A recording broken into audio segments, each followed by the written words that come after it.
Dapil 5, hadir Pak Marsudi dan Pak Selamat. Yang kami hormati Forkompinsa Kecamatan Wanayasa, Bu Camat, Pak Polsek dan Tingkat Pramil, beserta jajarannya. Yang kami hormati Kepala UPT Wilayah Kecamatan Wanayasa, disampaikan hadir dari Dipora, Puskesmas 1, Puskesmas 2. Hanya pertanyaan, hanya kapan yang tidak diundang.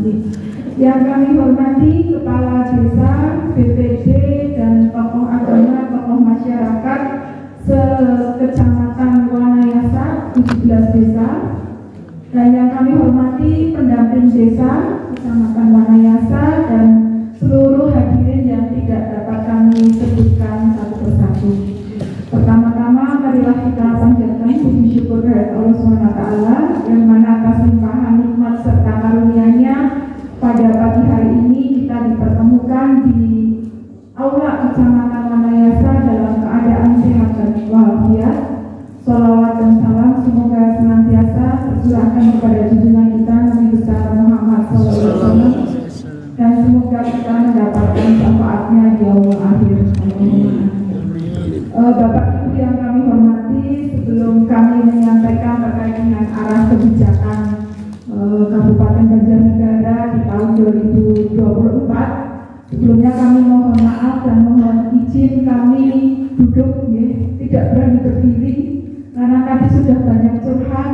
Pertama, anggaran terbatas, yang kedua DAU terikat, yang ketiga Pak kasusnya pinter-pinter. Saya kalau berdiri takutnya nanti pingsan sendiri, jadi saya kalau izin duduk kan ada penopangnya. Saya mohon maaf, kami duduk ini dan sebagaimana tadi kami sudah disampaikan oleh Pak Marsudi bahwa Musrembang ini adalah bagian dari proses perencanaan pembangunan 2024 dan ini wajib untuk dilaksanakan. Jadi meskipun tidak semangat, tapi insya Allah tetap akan berpengaruh karena kami di pemerintah kabupaten dalam hal ini Mbak Perliskam dapat mengetahui apa-apa saja yang menjadi prioritas dan permasalahan dari masing-masing kecamatan. Dan perencanaan yang baik adalah perencanaan yang sebenarnya dapat mengatasi permasalahan yang ada di wilayah untuk agar perencanaan itu pertama tepat sasaran, jadi jangan sampai masalahnya A, pembangunannya B, seperti itu. Jadi di sini sebelumnya akan kami sampaikan terkait dengan permasalahan di Kabupaten Banjarnegara. Yang pertama yaitu terkait dengan kemiskinan.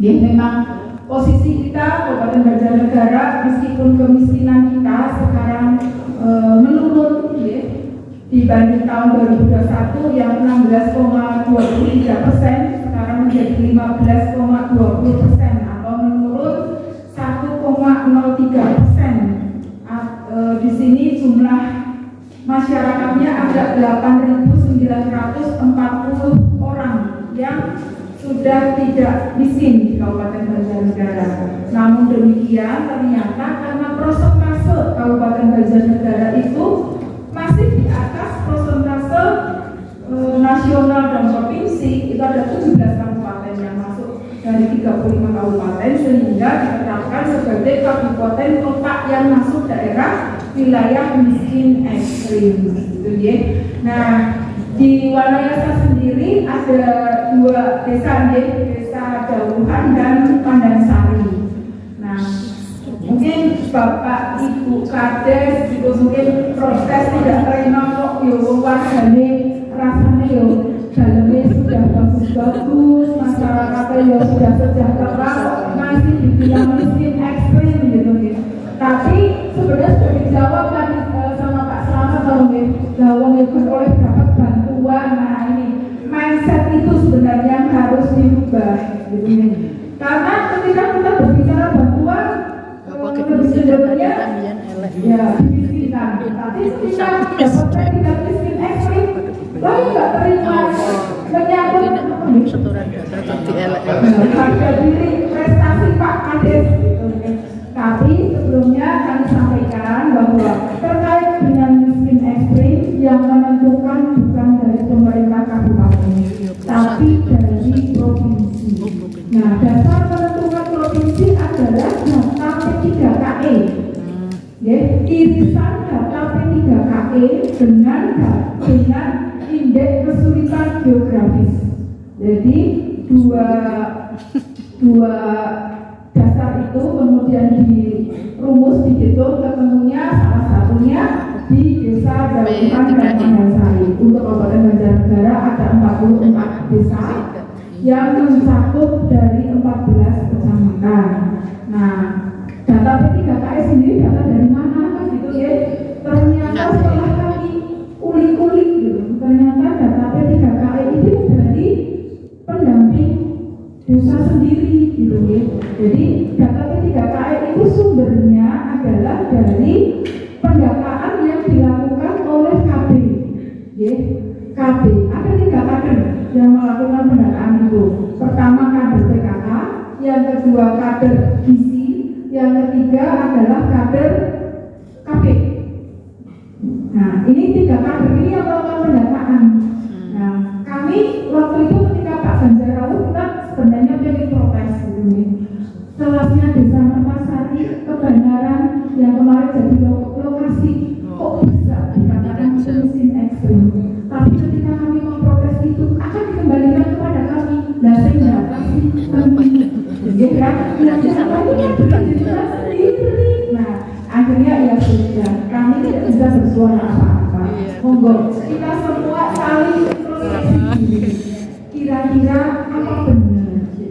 Nah, sekarang kami tadi Bu Camat sudah menyampaikan, desa sudah melakukan preval. Harapannya preval ini memang sesuai dengan kondisi senyatanya.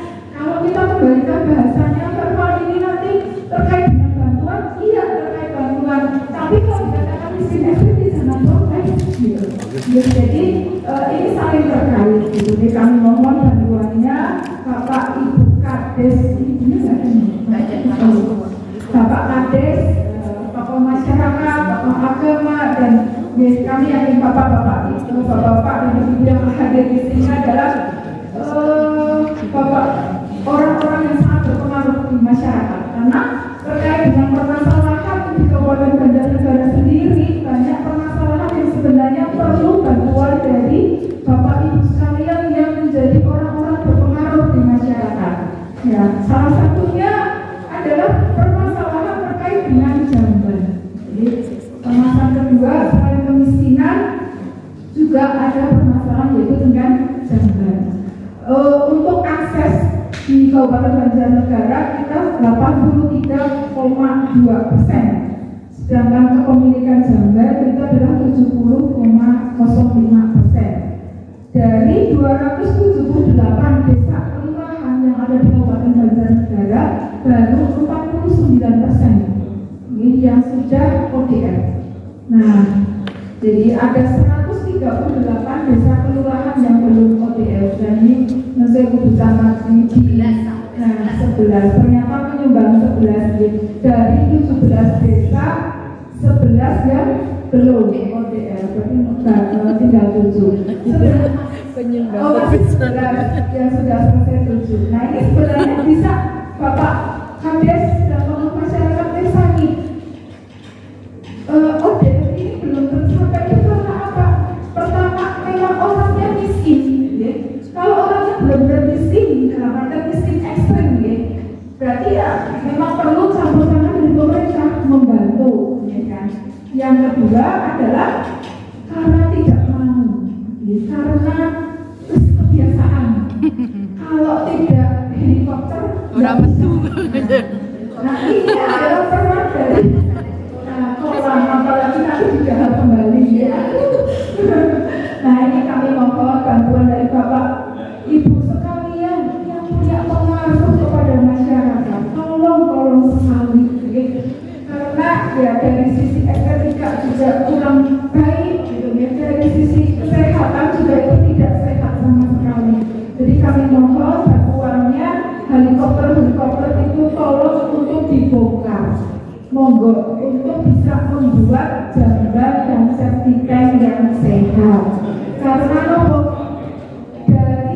25 kabupaten kota se-Jawa Tengah, tinggal 2 kabupaten yang belum ODF, yaitu Kabupaten Banjarnegara dan Kabupaten Wonosobo.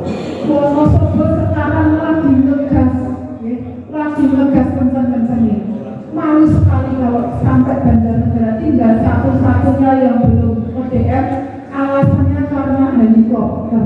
Padahal orang yang mampu, kamar mandinya sebenarnya dalamnya bagus, sudah keramik, tapi kok pembuangannya seperti itu. Jadi kami mohon bantuan dari Bapak Ibu sekalian untuk bisa menggerakkan masyarakat bagaimana caranya agar bisa menerapkan PHBS di lingkungan masing-masing. Dari Dinas Pendidikan pun juga bisa bergerak di sini. Kalau orang tuanya susah, ya mungkin lewat anaknya, putra putrinya menyampaikan, disampaikan Bu Guru, Pak Guru, ternyata namanya sehat itu harus punya jam loh.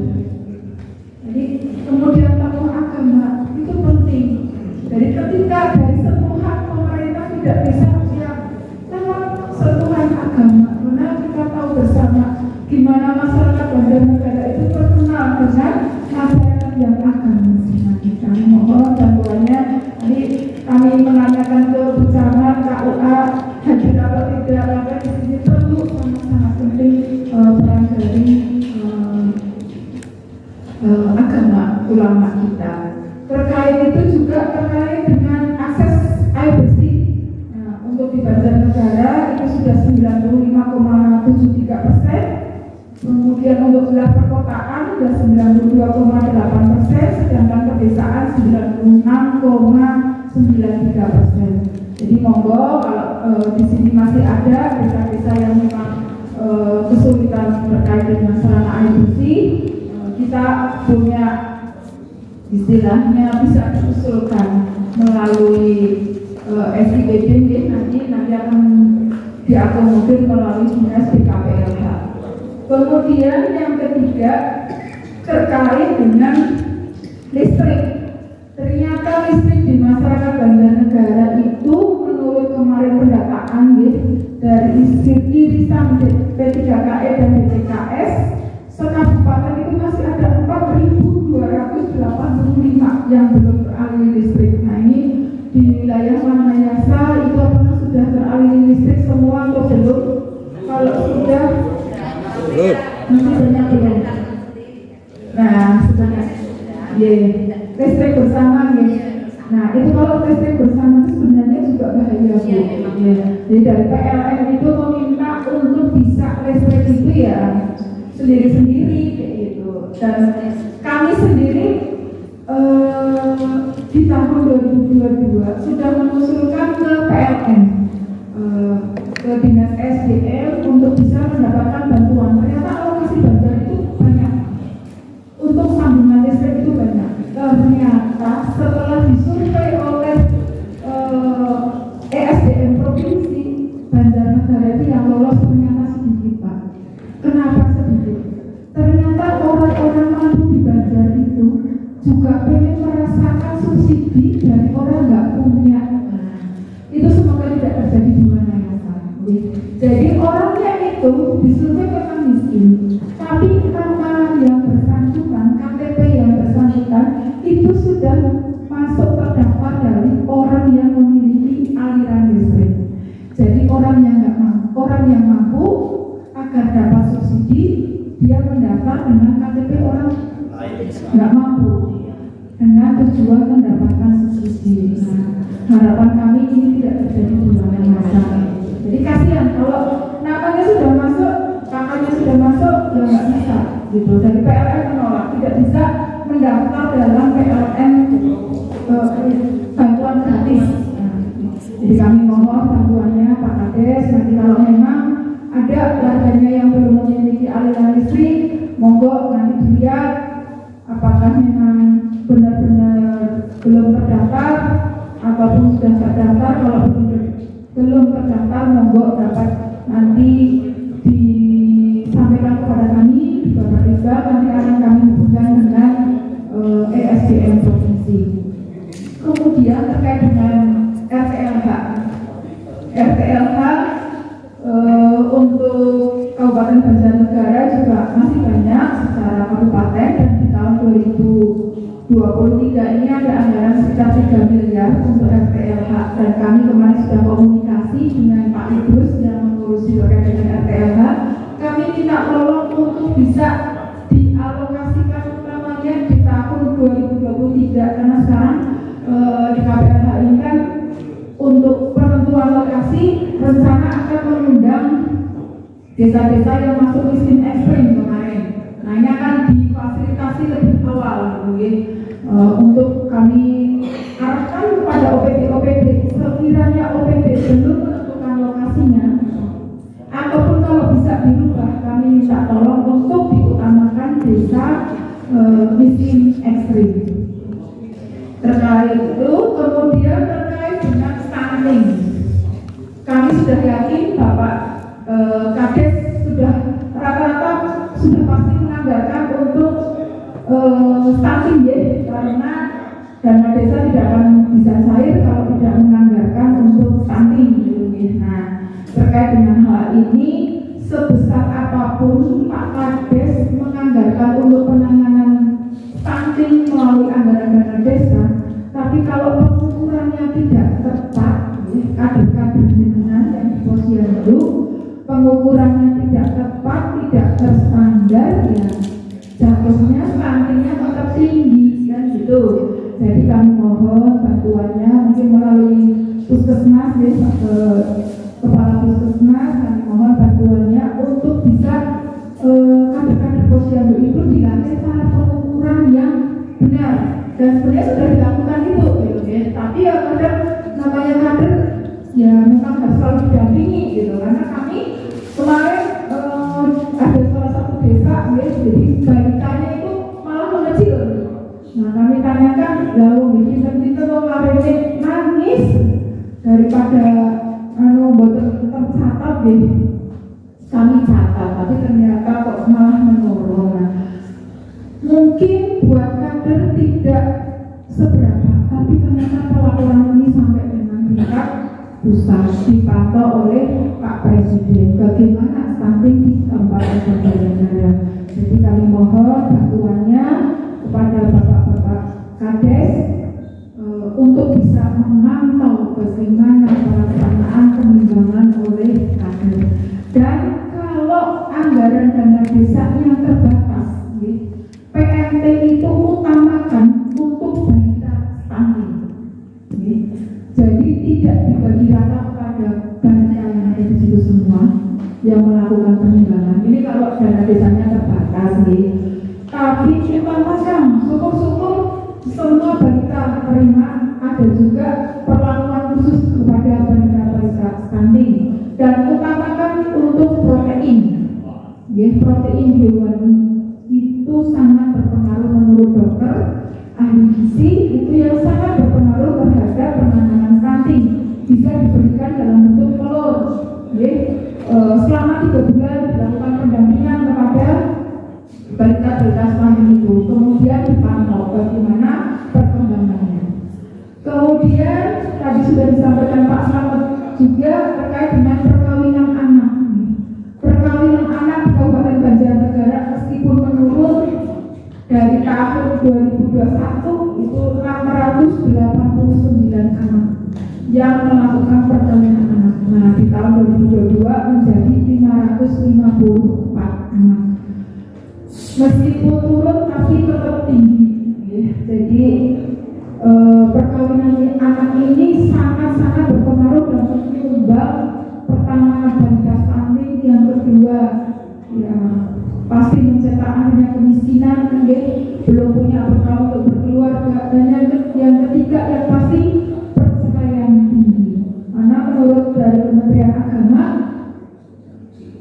orang yang bercerai di Kabupaten Banjarnegara tinggi dan rata-rata disebabkan karena perkawinan anak. Jadi memang sangat berpengaruh, sangat berkaitan terkait dengan perkawinan anak.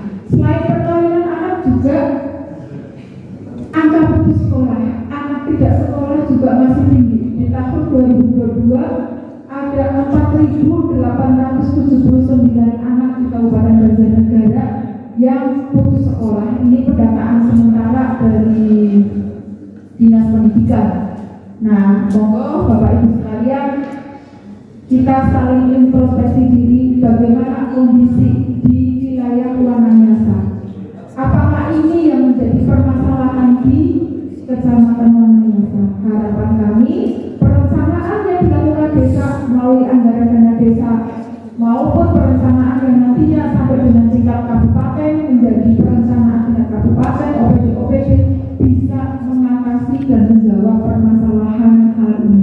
Selain masih banyak permasalahan yang lain, tapi ini menjadi salah satu prioritas yang segera kita tuntaskan. Itu mungkin dari kami terkait dengan perencanaan dan permasalahan di Kabupaten Banjarnegara. Dan tadi Bu Camat sudah menyampaikan sudah melaksanakan pramusdes musren, sudah melaksanakan pramusren. Monggo, dan kami tadi bisik-bisik kami lihat dari Kecamatan Wanayasa untuk KMMD baru 1 lokasi. Nah, monggo kalau memang dimungkinkan bisa mengusulkan kembali, karena KMMD sekarang ada KMMD Sempuyung 1, Sempuyung 2, Sempuyung 3, dan ada Bakti Karya TNI. Bakti Karya TNI itu bisa sampai 3 lokasi, 3-4 lokasi. Nah, ini monggo nanti kalau memang masih bisa disepakati ditambahkan saja Bu Camat di SIDD. Yang penting syaratnya nanti ketika disurvei, karena ini nanti kan bersaing ya dengan sekabupaten gitu ya, dengan desa-desa yang lain. Pertama adalah di daerah terpencil, yang kedua menghubungkan antar desa, menghubungkan antar desa. Yang ketiga menjadi akses pendidikan, kesehatan, ekonomi masyarakat, itu sangat-sangat menjadi prioritas. Dan yang keempat merupakan inovasi, jadi tidak harus selalu jalan, jembatan. Kami di tahun 2023 ini kemarin 2023 dibentukkan di tahun 2022. Ada 1 lokasi KMMD yang sebenarnya akan kami prioritaskan. Waktu itu Pak Kades menyampaikan untuk sarana air bersih, sarana air bersih masyarakat. Tapi ternyata ketika kami panggil Pak Kades untuk meyakinkan tim bahwa beliau siap, warganya siap, karena PMD itu bukan PMI saja yang bergerak gitu, tapi ada swadaya masyarakat, ada kerja bareng masyarakat.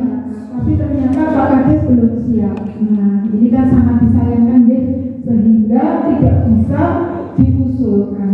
Jadi kami mohon nanti ketika menjadi rencana lokasi TMD, ketika dikunjungi, ketika diminta untuk paparan sudah siap, semakin meyakinkan tim akan semakin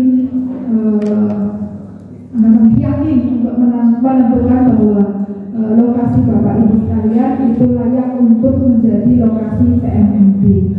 Mungkin dari kami itu dulu Bu Camat, dan nanti untuk para paparan arah kebijakan akan disampaikan oleh Pak Anton, beliau fungsional perencana muda di Bapak. Nanti kami mohon bantuannya Pak Anton untuk bisa memaparkan bagaimana gambaran untuk arah kebijakan di tahun 2024. Demikian, kurang lebihnya kami mohon maaf. Wassalamualaikum warahmatullahi wabarakatuh. Bismillahirrahmanirrahim. Assalamualaikum warahmatullahi wabarakatuh. Sebelumnya mohon izin berdiri karena saya bisa nggak kelihatan, saya ingin berdiri. Yang terhormat Ibu Camat beserta pemerintah dari Wanayasa, kemudian menghormati Pak Slamet dan Pak Nasruddin selaku anggota DPRD 1 juga, dan Bapak Ibu Bapak Kepala Desa yang memuliakan, dan juga Bapak Ibu beserta muslim dan kecamatan yang insya Allah dengan hati Allah dari Bapak Ibu. Dari sisi pusat melalui Perpres 39 tahun 2018, Kecamatan Wanayasa itu satu-satunya kecamatan yang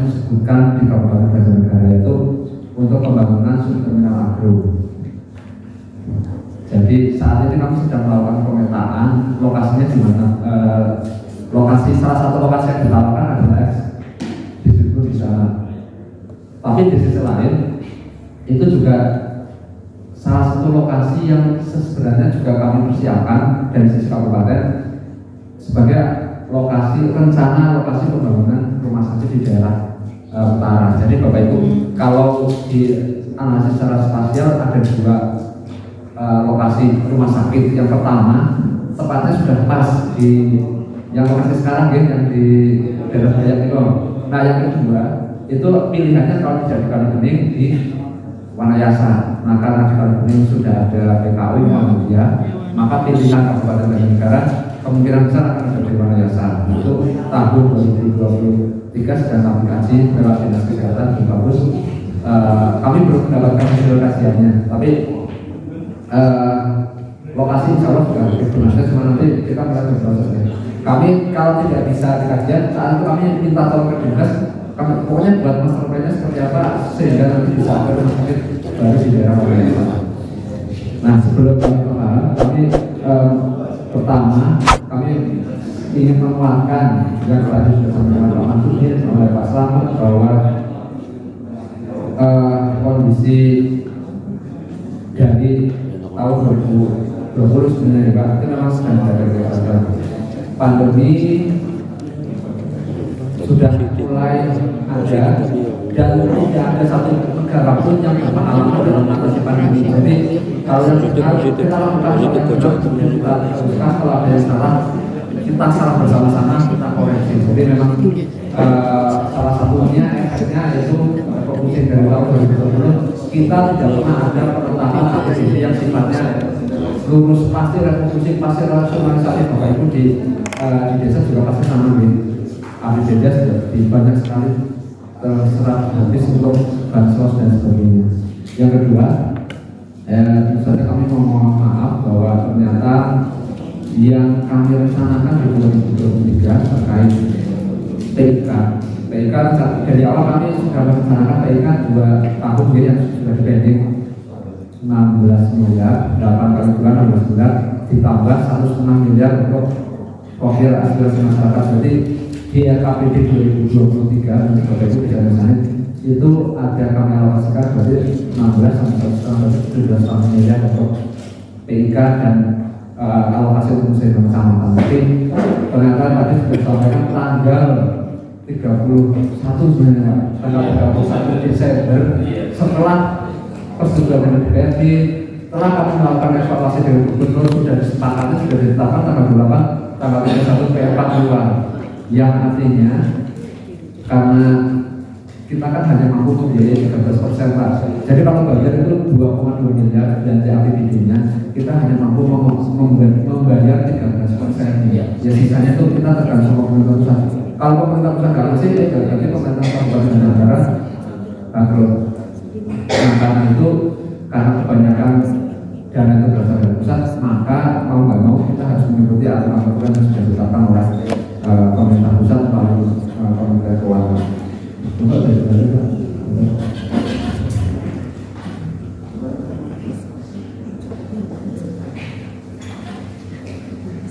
Bapak Ibu, secara normatif acara hari ini merupakan bagian dari penyusunan RKPD tahun 2024 yang landasannya adalah Undang-Undang Nomor 25 tentang SPPN, tentang perencanaan pembangunan nasional, kemudian Permendagri Nomor 8 tahun 2012 tentang tata cara penyusunan perencanaan, kemudian yang terakhir Peraturan Bupati Nomor 14 tahun 2012 tentang SPD. Jadi selama masa transisi Bapak Bupati kemarin kan selesai pada tahun 2022 ya. Nah, kita akan laksanakan pilkada nanti di 2024. Nah, selama masa transisi berikut kita diwajibkan untuk menyusun RPD pada masa transaksi ketika kita tidak punya pejabat tempatnya di DPT.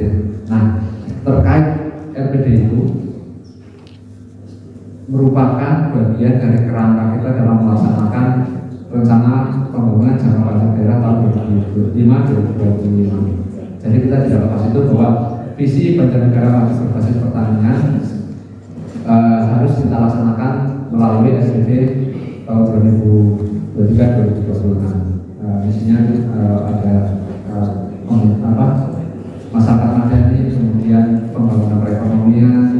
kemudian kalau pemerintah terkait penyediaan sarana pelayanan di tujuan RPD Bapak Ibu terkait daerah rawan bencana, kemudian persiapan untuk pilkada, ada tujuan yaitu pemantapan konsultasi wilayah, kemudian peningkatan nilai kemasyarakatan, perekonomian daerah yang berkelanjutan, kemudian peningkatan tata kelola, pelayanan publik dan pelayanan pemenuhan layanan dasar pada masyarakat. Mas, ini Bapak Ibu, di tahun 2024 kita ada pada tema pemantapan kondusivitas wilayah untuk mendukung perekonomian daerah yang berkelanjutan berbasis pertanian. Nah, tadi sudah disampaikan oleh Ibu Camat, Ibu Kepala juga anggota Dewan bahwa kita sudah melakukan banyak hal di RPLH, air minum, sanitasi, jamban, apalagi stunting dan sebagainya. Nah, untuk mengetahui sebenarnya pekerjaan kita itu berhasil atau tidak, kita perlu memahami kondisi kabupaten secara makro. Nah, ini Bapak Ibu bisa misalnya bahwa di tahun 2021 kita sudah mulai situasi perekonomian, mulai dari PPKM, mulai dibentukkan PPKM.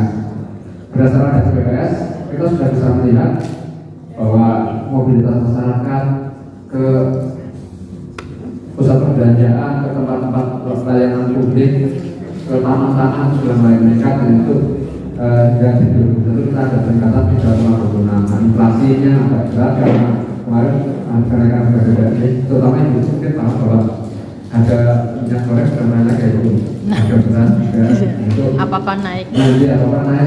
Apa-apa naik. Juga kita ada kenaikan harga secara harga itu 6,49%. Kemudian IPM tadi sudah disampaikan 68,61. Kemiskinan secara agregat turun, berarti ada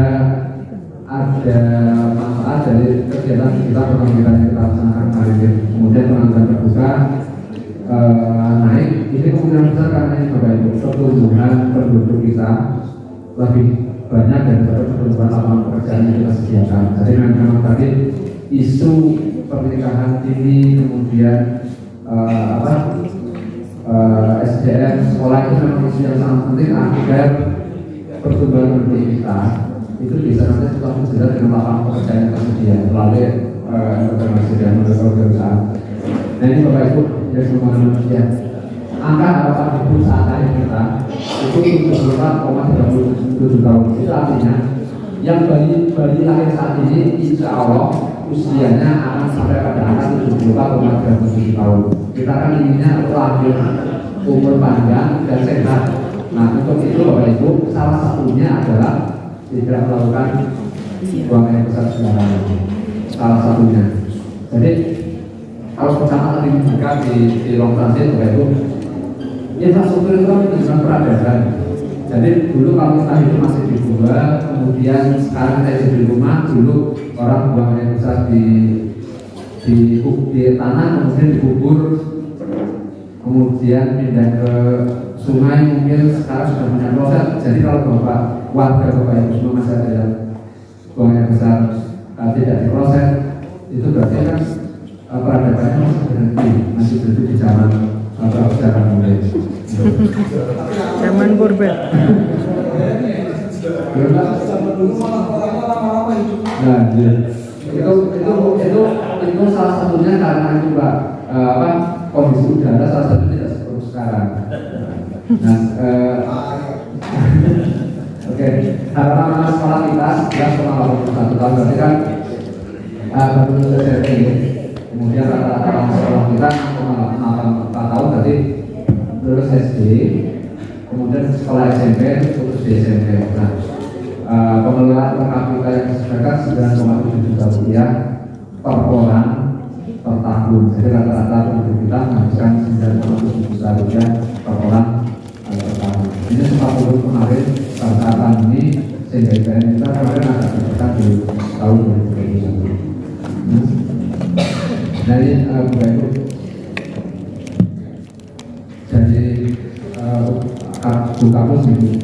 Angka kematian ibu tahun ini ada 131 per 100.000 kelahiran hidup, ada 17 kematian ibu pada saat melahirkan. Di sisi lain ada angka kematian bayi 13 per 1.000 kelahiran hidup, ada 178 bayi yang meninggal pada saat dilahirkan.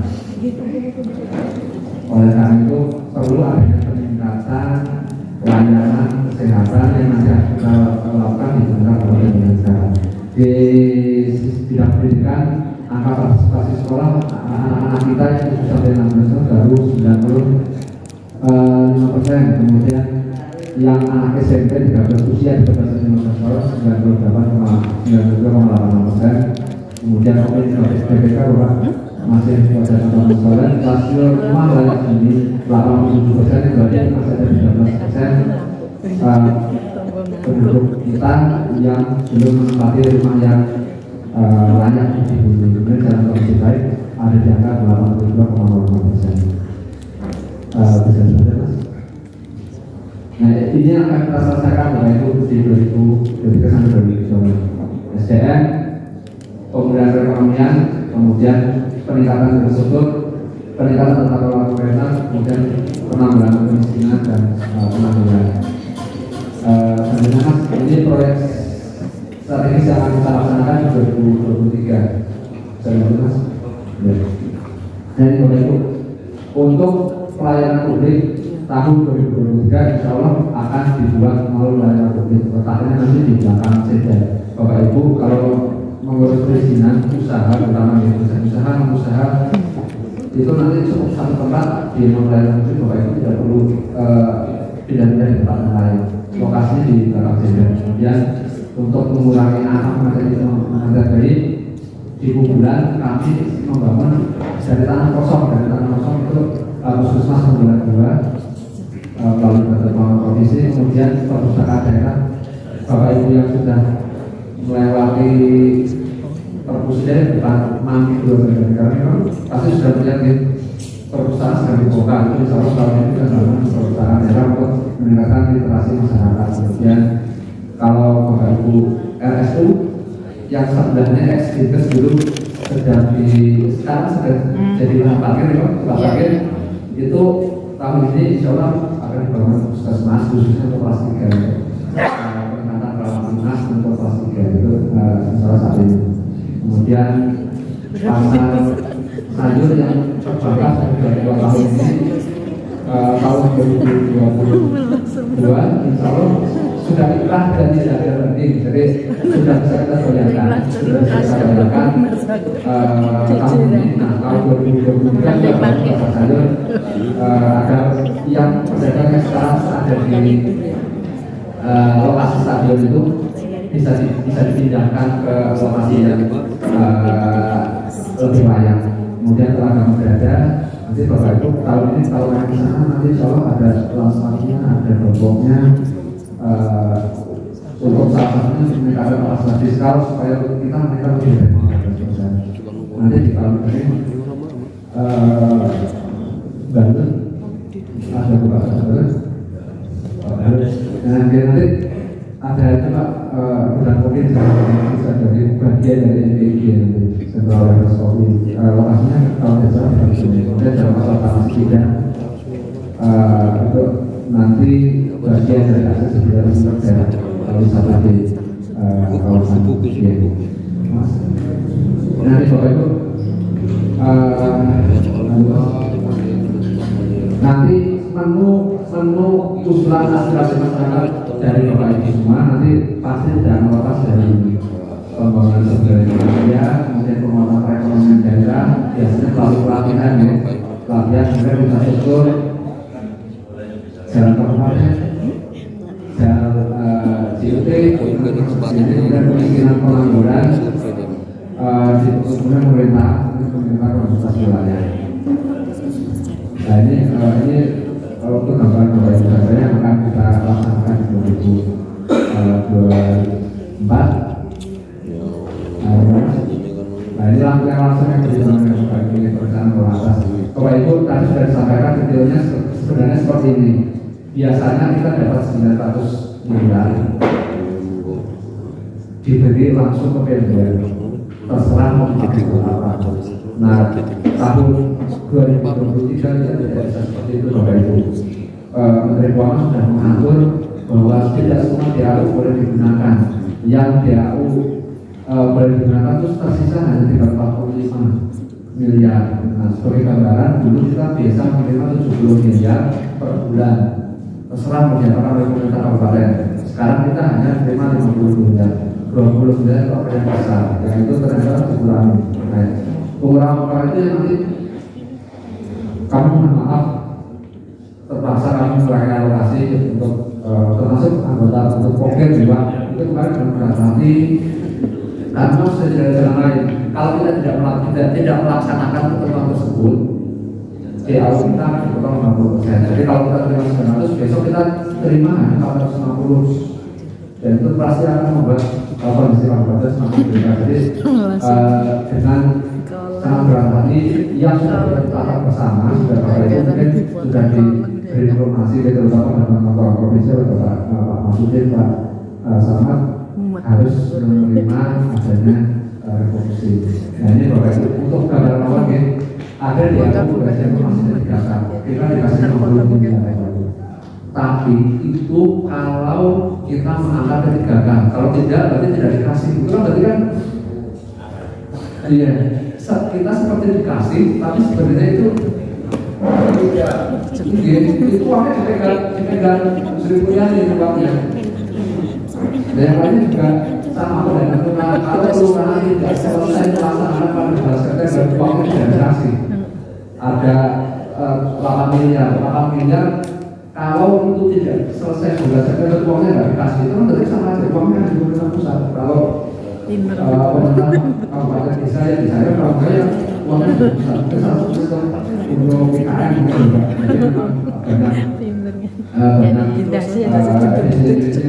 Jadi memang banyak pusat. Ini alokasi anggaran kita tadi sudah disampaikan melalui surat bupati bahwa kami tahun 2023 mohon maaf tidak bisa menyampaikan PIK ke Bapak Ibu. Tapi insya Allah komitmen Pak PJ setiap hari terhadap desa masih bisa kami penuhi. Nah, untuk tahun 2024 kami sudah soal Pak PJ kemarin sudah dialokasikan sudah komitmen minimal 8 miliar. Jadi kami memasang alokasi 8 miliar yang alokasinya masih sama dengan tahun lalu, penggunaannya juga masih sama seperti tahun lalu dengan besaran alokasi untuk kecamatan Wanasa jadi Wanasa berarti 440 juta.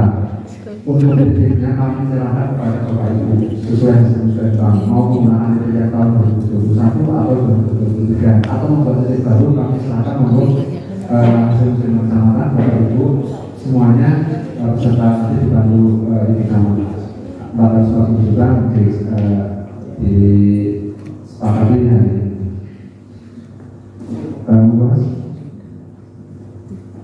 Nah ini Bapak Ibu. Tadi kami sudah sampaikan ya, harus ada yang direfocusing. Direfocusing itu sebenarnya seperti ini Bapak Ibu. Pemerintah pusat itu sudah menetapkan ada program-program yang bisa didanai oleh DAU.